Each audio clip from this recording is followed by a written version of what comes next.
Hi everyone, welcome back to Paru Veera life style. నా పేరు Parvati.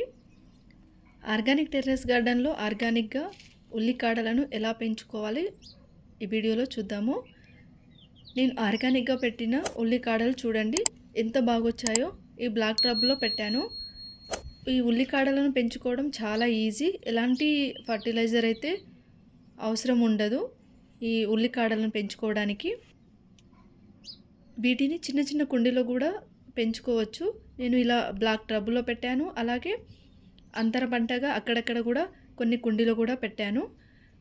Black టబ్లో ఇలా పెట్టాను. అలాగే ఇక్కడ అంతర పంటగా పెట్టాను. చూడండి, ఈ బ్లాక్ టబ్లో నేను ఆల్రెడీ డ్రాగన్ ఫ్రూట్ మొక్క ఉంది. అందులోనే 2 ఉల్లికాడల మొక్కలను పెట్టాను. ఇదొకటి ఇదొకటి. 2 చాలా బాగా వస్తున్నాయి. ఇవి చాలా ఈజీగా, వీటిని చాలా ఈజీగా పెంచుకోవచ్చు మనము. ఉల్లికాడలను పెంచుకోవడానికి ఎలాంటి ఖర్చు లేకుండా జీరో మెయింటెనెన్స్తో మనం పెంచుకోవచ్చు. నేను ఇలాగే పెంచాను. చూడండి, ఈ ఉల్లికాడలు ఎంత బాగున్నాయో. ఫ్రెష్గా, నీట్గా, హెల్తీగా ఉన్నాయి కదా. చాలా ఈజీగా పెంచుకోవచ్చు ఈ ఉల్లికాడలను. ఈ ఉల్లికాడల్లో చాలా పోషకాలు ఉంటాయి. అవేంటో కూడా చూద్దాము.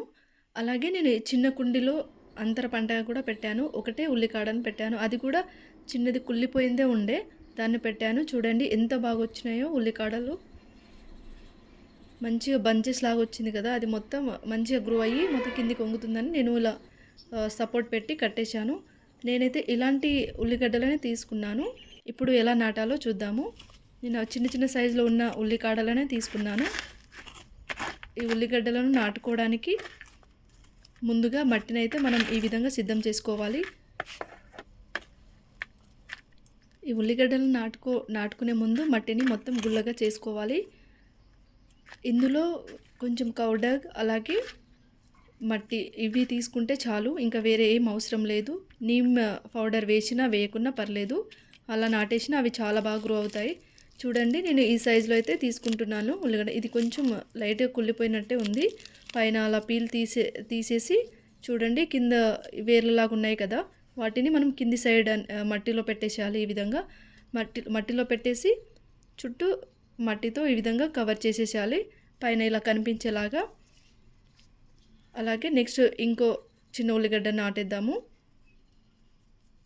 మనము సీడ్స్తో అయినా నారు పోసుకొనైనా నాటుకోవచ్చు, లేదంటే ఈ విధంగా చిన్న చిన్న ఉల్లిగడ్డలైనా ఈ చిన్న చిన్న ఉల్లిగడ్డలతో అయినా నాటుకోవచ్చు. నేనైతే ఈ విధంగా చిన్న చిన్న ఉల్లిగడ్డలతోనే నాటేశాను. చాలా అంటే చాలా బాగా వచ్చాయి నాకైతే. ఈ విధంగా మొత్తం నాటేసేయాలి.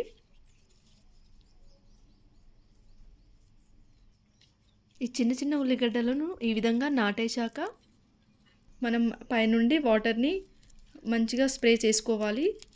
హ్యాండ్తో అయినా స్ప్రే చేసుకోవచ్చు, లేదంటే స్ప్రేయర్ ఉంటుంది కదా, ఆ స్ప్రేయర్తో అయినా స్ప్రే చేసుకోవచ్చు. ఈ విధంగా చూడండి,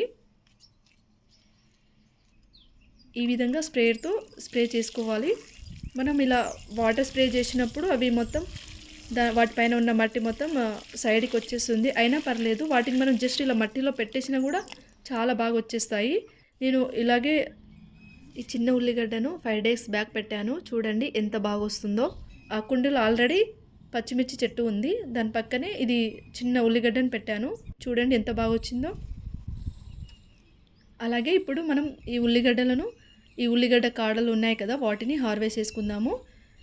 వీటిని హార్వెస్ట్ చేసే ముందు మధ్య మధ్యలో చిన్న చిన్నవి కూడా వస్తూ ఉంటాయి కాడలు. వాటిని వదిలేసి మంచిగా హార్వెస్టింగ్కి వచ్చిన కాడలు ఉంటాయి కదా, వాటిని మనం హార్వెస్ట్ చేసుకోవాలి. అవి చిన్న చిన్నవి వస్తున్నాయి కదా, అవి నెక్స్ట్ టైంకి హార్వెస్ట్కి వస్తాయి. కాబట్టి పెద్దగా ఉన్నాయి మాత్రమే హార్వెస్ట్ చేసుకోవాలి. చిన్న చిన్నవి ఉన్నాయి చూసి మనం వాటిని వదిలేసి హార్వెస్ట్ చేసుకోవాలి. ఈ ఉల్లికాడలను అయితే చాలా ఈజీగా పెంచుకోవచ్చు. మనం డైలీ వన్స్ వాటర్ ఇస్తే చాలు. అది కూడా ఏదో ఒక టైం, ఈవినింగ్ ఆర్ మార్నింగ్ ఇచ్చేస్తే చాలు. సమ్మర్లో అయితే మార్నింగ్ ఈవినింగ్ ఇవ్వవచ్చు. ఈ ఉల్లికాడలను మన సంవత్సరం మొత్తం పండించుకోవచ్చు.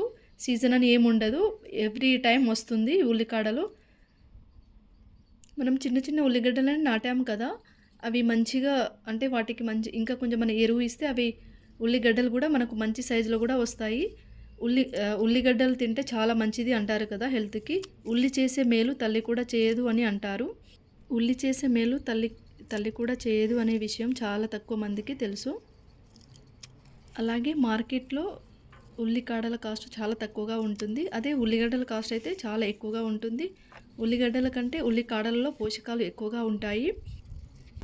ఉల్లికాడలలో ఉండే పోషకాలు అలాగే ఉపయోగాలేంటో తెలుసుకుందాము. ఈ ఉల్లికాడలను మనం ప్రతి కర్రీలో వాడుకోవచ్చు. వీటిలో ఫోలిక్ యాసిడ్ ఎక్కువగా ఉంటుంది. వీటిని ప్రెగ్నెంట్ లేడీస్ తీసుకుంటే చాలా మంచిది. అలాగే చిన్నపిల్లలకు కూడా చాలా బాగా అవసరమవుతుంది. వెయిట్ లాస్ అవ్వాలి అనుకునే వాళ్ళకైతే ఇది చాలా బాగా యూజ్ అవుతుంది. అలాగే ఉల్లికాడలలో క్యాలరీస్ తక్కువగా ఉండి పీచు ఎక్కువగా ఉంటుంది. ఈ ఉల్లికాడలను తరచుగా తీసుకుంటే చర్మం కాంతివంతంగా ఉంటుంది. అలాగే ఈ ఉల్లికాడలను ఈ స్ప్రింగ్ ఆనియన్స్ని డైలీ తీసుకుంటే కంటి చూపు కూడా చాలా వరకు మెరుగుపడుతుంది. ఈ ఉల్లికాడల వలన చాలా యూజెస్ ఉన్నాయి. ఉల్లిగడ్డల కంటే వీటికి కాస్ట్ కూడా తక్కువ కాబట్టి మనం డైలీ వీటిని తీసుకోవచ్చు. అలాగే మనం ఈజీగా మన టెర్రస్ గార్డెన్లో లేదా బాల్కనీలో చిన్న చిన్న కుండీలో పెట్టుకొని మనం పెంచుకోవచ్చు. అలాగే వీటికైతే ఎండ ఎక్కువగా అవసరం అవుతుంది. ఎండలో మాత్రమే పెంచుకోవాలి. మామూలు నీడలో అయితే ఎక్కువగా గ్రో అవ్వవు. అలాగే మనం ఈ ఉల్లిగడ్డలను పెంచుతున్న కుండీలో మాత్రం నీళ్లు నిల్వ ఉండకుండా చూసుకోవాలి. వీటికి నీళ్ళు కూడా చాలా తక్కువగా అవసరం అవుతుంది. ఈ ఉల్లికాడలకి పురుగులు కూడా ఎక్కువగా ఏమీ రావు. చాలా తక్కువగా వస్తాయి. మనం ఈ ఉల్లికాడలకి పురుగు లాంటివి ఏమైనా రాకముందు లేదా వచ్చిన తర్వాత అయినా వీటికి మనం ఆర్గానిక్‌గా నేనిప్పుడు చూపించే ఫర్టిలైజర్ అయితే ఇవ్వండి. అంటే ఏంటిదంటే మనం అంటే కట్టెల పొయ్యి మీద వంట చేస్తాం కదా! అప్పుడు బూడిద వస్తుంది కదా! ఆ బూడిదను మనం ఈ ఉల్లికాడలకి, ఈ ఉల్లిగడ్డలకి మనం పెంచుతున్న కుండీలో ఇలా బూడిదనైతే చల్లుకోవాలి. చూడండి ఇన్ని హార్వెస్ట్ చేశాను నేను ఈ ఒక్క బ్లాక్ టబ్‌లోనే ఎన్ని వచ్చాయో చూడండి. చాలా బాగున్నాయి కదా ఈ ఉల్లికాడలు. అలాగే ఇక్కడ కింద సైడ్ చిన్న కుండీలో పెట్టాను కదా! ఆ ఉల్లికాడలను కూడా హార్వెస్ట్ చేసుకుందాము. ఒకటే చిన్న ఉల్లిగడ్డను పెట్టాను. ఆ ఉల్లికాడలైతే మంచిగా బంచెస్ లాగా వచ్చాయి. మధ్యలో ఉన్న అవి చిన్నగా ఉన్న కాడలనైతే వదిలేసి పెద్దగా మంచిగా గ్రో అయిన కాడలను మాత్రమే కట్ చేసుకోవాలి. ఈ ఉల్లికాడలు పెద్దగా గ్రీన్ కలర్‌లో ఉన్నాయి కదా! ఈ ఉల్లికాడలలో విటమిన్ ఏ కూడా ఉంటుంది. చూడండి ఎంత బాగున్నాయో. చాలా ఈజీగా పెంచుకోవచ్చు. మనం ప్రతిరోజు మనం ఏదో ఒక కర్రీలో ఇలా వేస్తూ ఉంటే కూడా చాలా మంచిది హెల్త్‌కి. ఈ ఉల్లికాడలను హార్వెస్ట్ చేసిన తర్వాత ఈ ఆర్గానిక్ ఫర్టిలైజర్‌ని ఇవ్వండి. వీటిని హార్వెస్ట్ చేసిన తర్వాతైనా ఇవ్వచ్చు. లేదంటే స్టార్టింగ్ స్టేజ్‌లో అలా 1 ఇంచెస్ 3 ఇంచెస్ పెరిగిన తర్వాత అయినా ఈ ఆర్గానిక్ ఫర్టిలైజర్‌ని ఇవ్వచ్చు. ఆర్గానిక్ ఫర్టిలైజర్ ఏంటంటే మనం ఇంటి దగ్గర కట్టెల పొయ్యి మీద వంట చేసిన తర్వాత బూడిద వస్తుంది కదా! ఆ బూడిదను మనం ఉల్లిగడ్డను నాటుకున్న చిన్న చిన్న కుండీలో ఈ విధంగా చల్లుకోవచ్చు బూడిదను. ఈ విధంగా బూడిదను చల్లుకుంటే పురుగులు అటాక్ అవ్వవు. అలాగే ఉల్లికాడలు మంచిగా వస్తాయి. ఉల్లిగడ్డలు కూడా మంచి సైజులో వస్తాయి. ఈ వీడియో కనుక యూస్‌ఫుల్ అనిపిస్తే లైక్ చేసి సబ్స్క్రైబ్ చేయండి. అలాగే కామెంట్ చేయండి, షేర్ చేయండి.